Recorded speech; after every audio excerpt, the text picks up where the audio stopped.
Everyone नमस्ते। एकजना दाजुले मलाई मेसेज गरेर कमेन्ट गरेर हैन आएको छ हैन। सो तपाईले मलाई 90 mm 100 mm र 110 mm को बारेमा बुझाइदिनु पर्यो। त्यसको बारेमा एउटा राम्रो भिडियो बनाइदिनु हैन। हाम्रो घरमा हालेको छ भने कसरी हामीले थाहा पाउन सक्छौं कि यो 90 को कि 100 को कि 110 को हैन।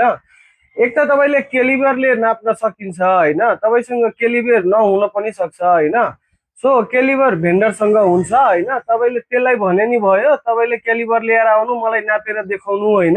बारेमा पनि भन्नुभएको थियो हैन। अहिले चाहिँ हामीसँग 100 mm को ट्र्याक छैन। यो चाहिँ तपाईको 78 mm हो। 78 mm को यसमा पातलो ट्र्याक हुन्छ हैन। अनि अर्को तपाईको यसमा 90 mm मा हेर्नुभयो भने यो ट्र्याक जुन हुन्छ यो चाहिँ ठुलो ट्र्याक हुन्छ के। सो नर्मल एल्युमिनियम हो हैन।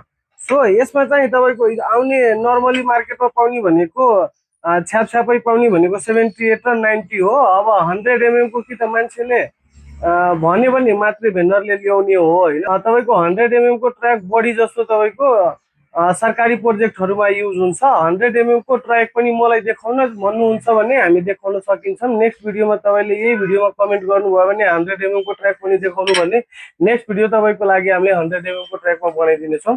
हस् त, थ्यांक यू।